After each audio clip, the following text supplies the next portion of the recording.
Hello and welcome to Stretford Paddock. My name is Joe, that is Jay, and today we are talking about Manchester United's new look attack.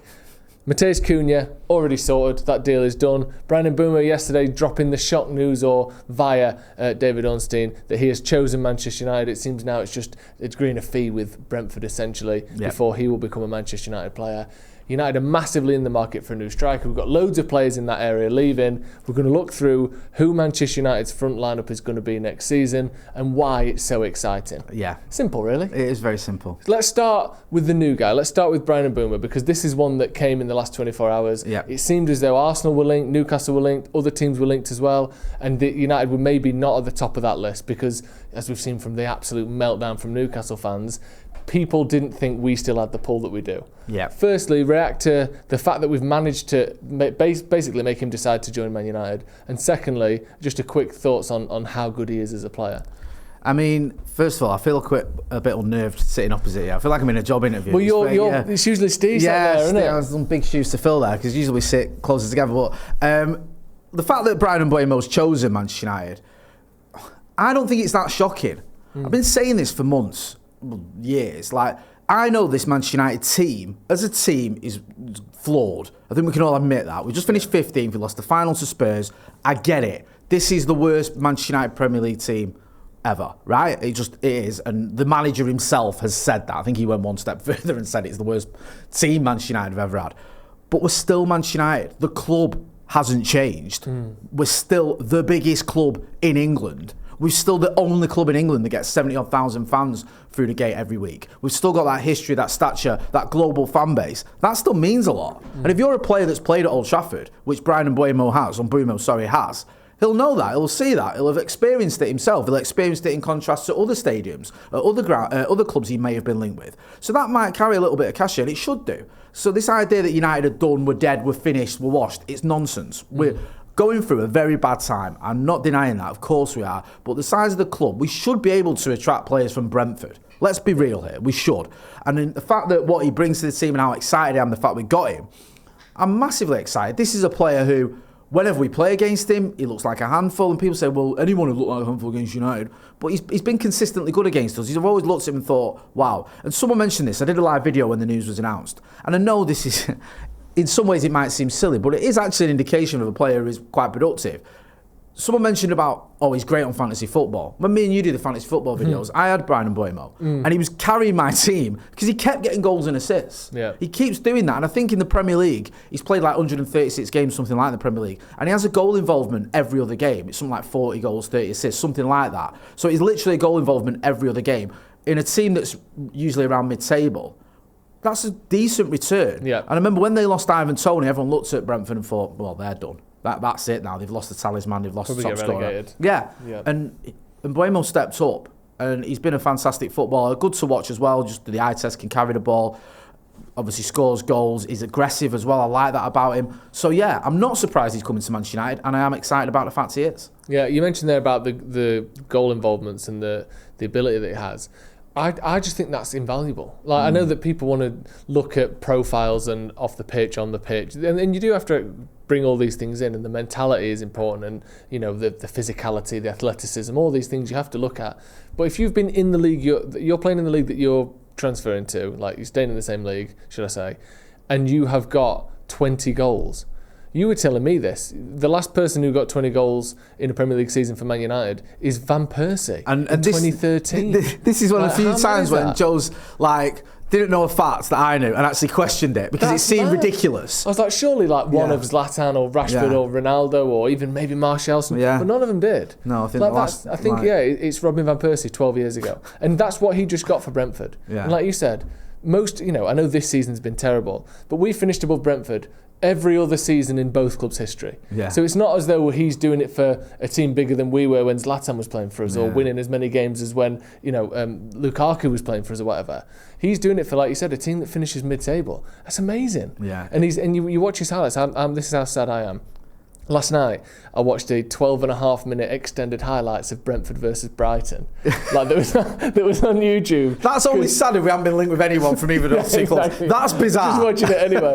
No, and I was watching it, and just because he got 2 goals and an assist in that game. Yeah. And you watch what he does, and he's playing through the middle at times, he's playing on the right at times. And obviously it's only highlights, so I'm not seeing every action, every defensive play that he does. But he's just got such an assuredness to him. Like there's a goal, one of the goals he scored is a brilliant ball through the middle of the pitch, and he's running basically centre of the pitch, playing as a striker. Lets the ball, he's got a man either side, and instead of taking a touch and slowing things down, he just lets the weight of the pass go in front of him, one touch, bang, bottom corner. No dilly-dallying, not letting the keeper get too close, not sort of feinting and then not getting it. He just finds the corner. And the other goal he has is gets a big deflection as well, for the assist, sorry. But he's just in good areas all the time. And he does that thing as well, and I call it the sort of the Mo Salah cross. And it's not, I didn't invent it, seeing it the way it did. But Salah does this thing, and I kind of call him out for it a little bit, but it works, where he'll just sort of stand basically on the edge of the 18-yard box, right on the corner, stand on the ball, foot next to it, and just lift his left leg up and just sort of clip his leg through the ball. Not really any power, any penetration, but he's just clipping crosses in, clipping them in. So they're about 6 yards out, they're about 6 feet off the ground. And he gets 12 assists a season doing it. And Bryan Mbeumo does the exact same cross. Yeah. It's almost like a sort of lazy little I'll just put one in. Yeah. But it's so effective. Yeah. Because all you have to do is 1 in 5 times when you do it, it goes to your player instead of theirs, and you've scored. Yeah. And I know that's like crossing it, that's easy. But our players don't do that. Our wingers and number 10s don't get many assists. Ahmad aside, Xerxes hasn't got many this season. Garnacho hasn't got many. And whenever Garnacho's in that position, edge of the 18-yard box, what's he trying to do? Top corner the other side. Yeah. And most of the time it's not working. I just think Mbeumo's got so much about his game. And the fact, like I said, if he'd been doing it in France or if he'd been doing it in Italy, you'd be thinking, is he going to come across? He's already been doing it in the Premier League. Like I said, a goal every other game. And speaking of, Matheus Cunha. Identical, almost identical stats. I think he's got fewer Premier League games actually played. I think he's played like 82 games, whatever it is in the Premier League, and he's got like 29 goals, 13 assists, something like that. But again, it's a goal involvement every other game. Now you mentioned Ahmad, and there's been this thing going on for like the last season where it felt like with Manchester United, I know Bruno makes us tick, but it felt like sort of attacking wise, if you stop Ahmad, you stop United. Was it Wolves, I think, where they were like doubling up on him? Yeah. And we were like, we've not got anyone else here. It's literally only Ahmad, because Garnacho will carry the ball, but he don't do much with it.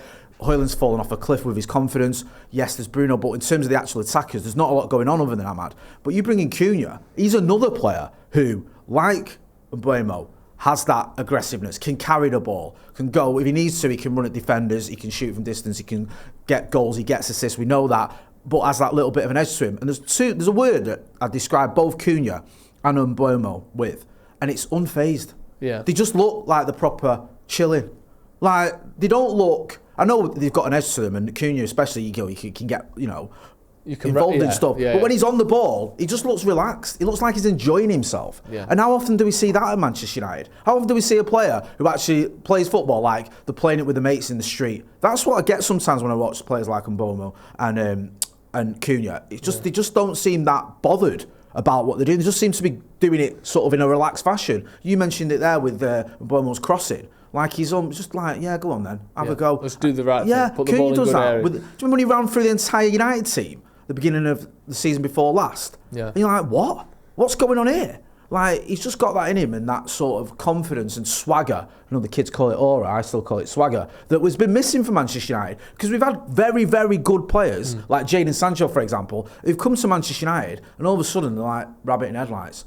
Romelu Lukaku, I know he did score quite a few goals for United, 42, 96, a decent return. But there's the big games, he'd go missing. And in the end, he became a meme. The clips that we saw of Lukaku weren't like the ones you were watching of Mbeumo where it was all great.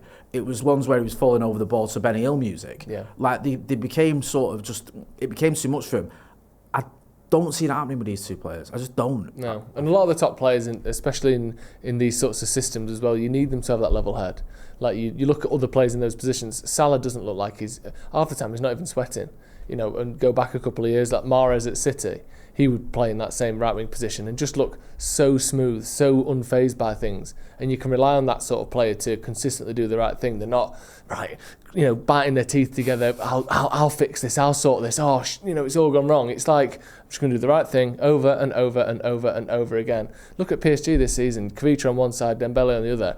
When you watch them play, it's like they love it. It doesn't look like forced or stressful or difficult. It looks like you said, unfazed, just motivated by doing the right thing and consistently doing the right thing. And I do think that Mbeumo and Cunha can do that. And you mentioned there about a goal or assist, goal involvement basically every other game. Put that together, that's a goal a game. Yeah. But one way or another. And then you stick Bruno in that mix as well, you were saying before. Yeah, his record is slightly better than that. I think it's 190. In the Premier League, I'm focusing on Premier League because we've not brought them in because of what they can do in the Carabao or the FA Cup. Unfortunately, we don't have European football. It is about the Premier League, and these players have that pedigree. Bruno Fernandes, I think 195 games, whatever it is, in the Premier League. His goal involvements have been something like 110, around that mark. I'm not doing the exact figures, but it's better than a goal involvement every other game. So all of a sudden, you've got options there. Ahmad last season was putting up similar-ish numbers, where every other game he'd get a goal involvement. Now, the great United sides that me and you've both watched, one thing they've always had in common is there's always been several players who are capable of winning you a football match. Yeah. So when I was a kid, it was Kanchelskis, it was Eric, it was Mark Hughes, it was Ryan Giggs. So it was like, well, you stop Ryan Giggs, he's the danger man. What about Andre Kanchelskis? Well, you got to stop him as well. What about Eric Cantona? He's amazing. Oh, you got to stop him as well. What about Mark Hughes? Oh, yeah. Go forward another 10 years, probably when you was a youngster and joined United. Got to stop Carlos Tevez. He's capable of doing. Right. What about Wayne Rooney? Obviously. All right. There's this kid called Cristiano Ronaldo. You might want to keep an eye on him. Yeah. All right. Oh, Nani's here as well. Oh, do you know what I mean? It becomes difficult for the opposition, and all of a sudden you look at United. We've got Mbeumo. We've got Cunha. We've got Ahmad who's firing. We've got Bruno Fernandes. Hang on a minute. There's a few match winners there. Begs the question though. There's an area that we've missed here. There's that central number 9 area that we haven't spoken about, that we haven't replaced anyone with yet, or we haven't replaced anyone in that area yet. How important is that? What do we do with that number 9 area? Because there's obviously Liam Delap was mentioned. He's gone to Chelsea. That can't happen. Didn't want him anyway. Exactly. It's crap anyway. Yeah. Some of the other names we've been linked with quite heavily. Obviously, we've got Victor Osimhen playing for Napoli or playing for Galatasaray at the minute. You've got Gyökeres as well. You've also got, sort of lesser links, but Mateta's been one that's been mentioned. We've seen even Mitrovic in the last couple of days as well. What do you think United need profile-wise in that position? Now, obviously, Cunha's definitely done, and Mbeumo looks probably 90% like it's going to happen. What kind of player do United need up there to make this sort of new front three work? I mean, all of those players bring something different, don't they? They're not all the same profile. But one thing they've all got in common is they are capable of getting you goals. And I think that's been, and it's such an obvious statement, but that's been the issue with Rasmus Højlund, is he's not capable of getting you goals at the minute. Now, he might be. I'm not giving up on him. I was watching the overlap. I think Paul Scholes was sticking up for him and saying, if you bring in an experienced striker, I still think there's a player in Rasmus Højlund. And let's face facts, we are seeing the worst version of Rasmus Højlund. This isn't him at his best and it ain't good enough. This is him with no confidence, not gelling with his teammates, going through a terrible bit of form. So there's every chance he could turn it around and get back to that player we saw in that first season for, a few games there where you thought, wow, there's a real player here. So you don't want to give him on him completely. I just don't think he can be a starter next season. We have to bring in someone else. Chido's too young. I know he's just scored a couple of goals in a friendly, so he's on the right track. But he's 17. You can't rely on a 17-year-old number 9 at Manchester United. That's just insanity. Yeah. So we do need someone. Now, in an ideal world for me, you bring in Gyökeres, because the numbers are phenomenal. And people, I know McCullough's not a big fan, and part of that he says he's a hunch, and I understand that. People say, look what he's been in the Premier League before, he didn't set the world alight, but the last couple of years, he's been ridiculous. And we've seen him against Manchester City, for example. We've seen him against teams that are at the very, very top level. I know City had a bit of a bad spell, but they're a top-level team, and he destroyed them. So there's no reason to think that he can't come into this team with decent players behind him and do a similar job as what he's done at Sporting. I don't think he's going to get 50 goals from Manchester United. I'm not saying that for 1 minute. But you always make a great point. If he drops off to the point where he was getting half that, you'd be buzzing. Yeah. If he got you 25 goals next season, and you've got Cunha and Mbeumo weighing in with a load as well, and then Bruno doing his usual trick and Ahmad, all of a sudden there's goals all over the team. Yeah. So I think Gyökeres would be my favourite choice. Osimhen, very exciting to watch, just from a sort of, a fan's favourite point of view, sticks his head in where he shouldn't, scores some great goals, gets enough goals where you go, there's a player there who the fans would absolutely adore. So I think that works. And probably the bottom of the list would be Mitrovic. But he's got Premier League experience. I think his sort of goal involvements is more like 1 in 3. But which isn't bad. It's not bad. Especially considering when the first couple of seasons he had in the Premier League, he didn't really do much. It wasn't. I think he had one where he got 3 goals in 27 games. But then later on, his most recent Premier League season, he got 14, I think, in 24, which obviously you want to know why. He's not played 38, injuries, whatever. Yeah. But 14 goals in 24 games is an excellent return, ratio-wise. Like, you got him or someone like him. And I think it almost makes the point for us that he's not the sort of player that we started this summer or the last few weeks thinking, I want Mitrovic at Man United. Nah, come on. Not particularly exciting. He's been here before. He's been okay. He took a move to Saudi, which, obviously the money was incredible, but tells you something maybe about what he sees his career as. He was willing to take his prime years and take him to a league where you're not going to be getting any sort of accolades or credit by the footballing world. But now you pair him with the likes of Mbeumo and the likes of Cunha, and it all of a sudden makes a little bit more sense. A deal like that, a Mateta or a Mitrovic, someone in that 30 to 40 million bracket who isn't a star in their own right, isn't going to be the front cover of the Man United project, but with some excellent creative players around him, is more than capable of putting goals in the back of the net. And he's not going to count for anything. But since he's been at Saudi as well, he's been basically getting a goal every game. He's too good for that league. It's not telling me much about him, but he's not put a load of weight on and given up. He's still, he's doing it, and I think there's still a bit of fight there. No, I just think, if we get either of the victors, I'd take either of them too. And honestly, at this point, I would take Mateta or Mitrovic. I just think someone that can score in the Premier League with those guys, I think that's going to work. No, Jean-Philippe Mateta has obviously got a great record last season, maybe a bit longer as well. I think last couple of seasons he's been doing very well indeed. And I know people don't like to talk about this because they say, well, it doesn't mean anything because United are so poor. You can't use this as a metric of how good someone is or how good they be for United. But Mbeumo, Cunha, Mitrovic, I know he got a red card, but Mitrovic and Mateta have all been handfuls when we played them. Have all been players you like, who've annoyed you, who've worried you, who've scored goals against you, who've run your defence ragged. Yeah. And that counts a little bit for me. You look at him, you think, oh, there's players like, I can't stand him, or you've got to keep your eye on him, or he's done it to us again, or he's struggling against him. We need to change that because we're not coping with him. Yeah. They've all got that, haven't they? They've all done that to us to a certain degree, and that impresses me a bit as well. And there's another thing to consider in all of this is I don't think Mitrovic is the long-term option. He's 30. No. But there's a chance that maybe the long-term option isn't available right now. Maybe they don't fancy Gyökeres. They don't think he'll translate to the Premier League. Okay. Maybe they don't want to give Osimhen 350 grand a week because we're done with those days. Okay. Maybe he's the best of the remaining options for now. Maybe in 2 years a young striker will emerge, or a top striker will be coming to the end of their contract, or in their last year of their contract. Maybe, I don't know what's going to happen with look at Real Madrid. I know Rodrigo's not a striker, but let's say it doesn't quite work, that mixture there with Vinicius and Mbappe, and we bring Rodrigo as one of those 10s, and then Mbeumo plays. Like, there's all sorts of things that could happen, and you kind of have to do the best thing in the moment.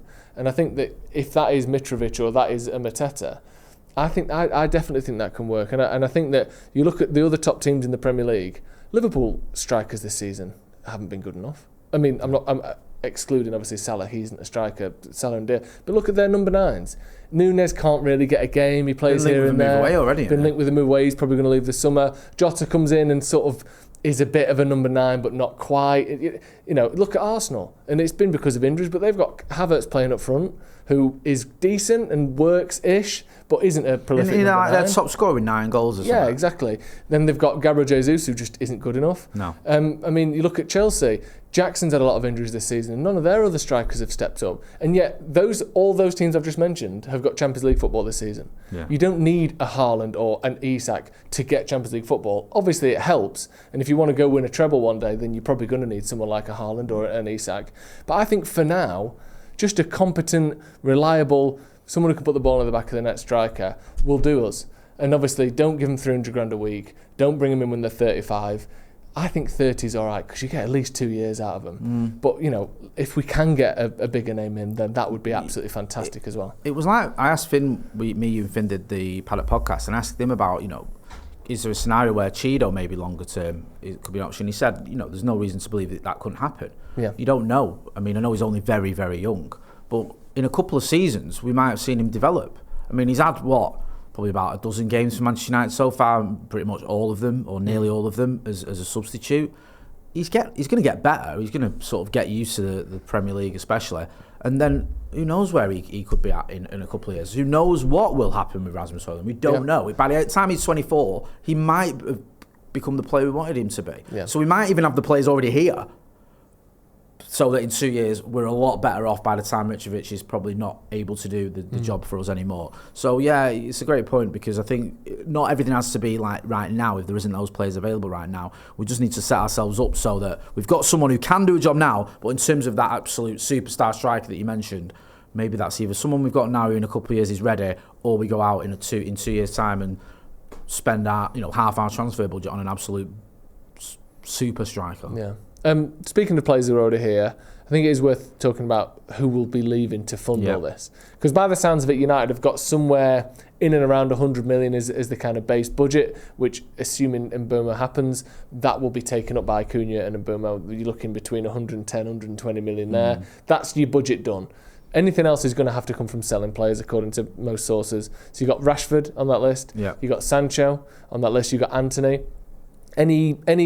Do you have any opinion other than they will all be sold and they need to all be sold? You don't need to go into it too much. Is that those three? I think they're pretty certain, aren't they? No, they've not set the world alight on loan, other than Anthony, who's done very well. Yeah. You might question him in the Europa Conference final, but other than that, I thought he did very well at Betis. Yeah. But I think they've done enough to put themselves in the shot window. I think Sancho, especially getting the goal in that final, plus the fact he played a lot of minutes for Chelsea.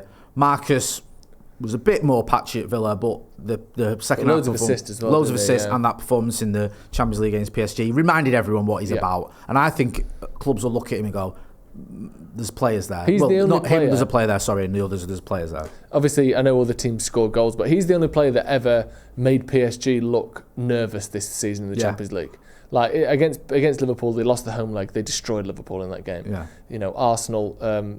similar. Aston Villa, that was the only game I watched and thought Marcus is taking the piss. Emery made a mistake. Yeah, he did, and I think anyone who watched that game, the PSG players were practically high-fiving when Marcus got his number come up, because he was absolutely destroying him, and then Emery took him off, and Ollie Watkins barely touched the ball. I'm not saying Ollie Watkins isn't as good a player as Marcus Rashford. I'm talking about that specific game, so you're right. Yeah, so I think there should be a market for those three. I don't think anyone's saying they should stay.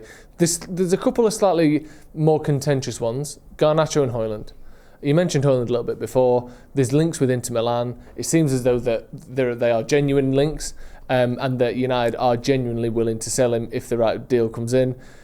Starting with Højlund, do you think United should sell him, and do you think they will sell him? The only reason I would sell him is if we brought in at least 2 more strikers. Yeah. If we brought in, let's say, just for the sake of argument, Osimhen and Mitrovic, fine. Have them 2 and Cheeto as your backup. Well, one of them's going to start. You only play 1 striker. Yeah. Plus, you haven't got Champions League football. We can't have 4 strikers.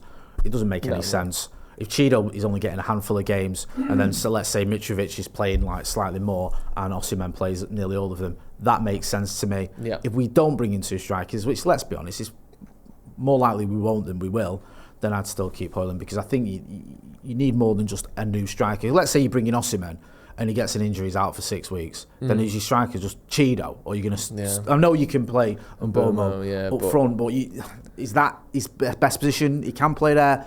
I don't know. So it depends on that one. If we bring in strikers, then move Højlund on. If we don't, keep him. The other one's Garnacho. This one feels like... We spoke about this a lot, but he seems like he's going to go, doesn't it? He has to go. Yeah. He really has to. It's becoming toxic. The fans aren't with him. They're not. It's mad, isn't They're it? not, and it's a shame because Manny, you're sort of more the case for you. Your default setting is defend players almost until they leave, which I admire that about you and I respect that's it. I've been quite similar with Alejandro Garnacho. I've always had a bit of a soft spot for him because of the way he played for the academy, because of what he did when he first burst onto the scene, because I know it's daft, but when I met him and my son, he was dead nice, and I've always tried to stick up for him and done my best, but his behaviour is becoming indefensible. I just can't stick up for someone who just obviously he has issues on the pitch in terms of his greediness at times, can be a little bit frustrating. But off the pitch, we saw it. He don't want to be here. He's giving interviews that he shouldn't be giving. He's acting like he's someone's got a gun to his head just by signing an autograph. I think it's time for him to move on, especially now where you can still get a decent amount of money for him. And obviously, I know he came from Atletico, but he's an academy player, so PSR and all the rest of it enables you to spend loads of dough. 50, 60 million would be sense, a big difference. So, to United, do you know what? Because it's sort of been going on for the last year where his star has dimmed, people probably won't be as disappointed to see him leave. I'm gutted, you know. I'm gutted it's not worked out. Yeah, I am, because I thought, when I first watched him, I thought, oh my God, he's an absolute baller, as the kids would say. Yeah. And when we saw him coming into the first team, he destroyed Manchester City at Old Trafford for those 20 minutes. He absolutely, was a breath of fresh air when he gets that last-minute goal against Fulham. And the people forget the Puskas winner against Everton. He was like, one of the best goals I've ever seen. Yeah, this kid is amazing. And by the age of 20, he's leaving for 50 million, which is money, but it's not that awe-inspiring. It's such a shame. Yeah. Although, interesting on the money front, you put together what he and Rashford will likely sell for, you pretty much got to what people were talking about Bruno being sold for. That's unreal. And for me, people were talking about it's the amount we just can't turn down 90 to 100 million for Bruno. You've got to go for it. Well, we can sell them two for 90, and not have to sell our best player. Not have to sell someone who does so much off the pitch as well as a captain, and on the pitch as a leader, and in terms of his ability on the pitch as well. He does all the things as a player and as a person that those two aren't doing in either way, shape or form. Rashford didn't apply himself in training, fell out with the manager, had to get moved on.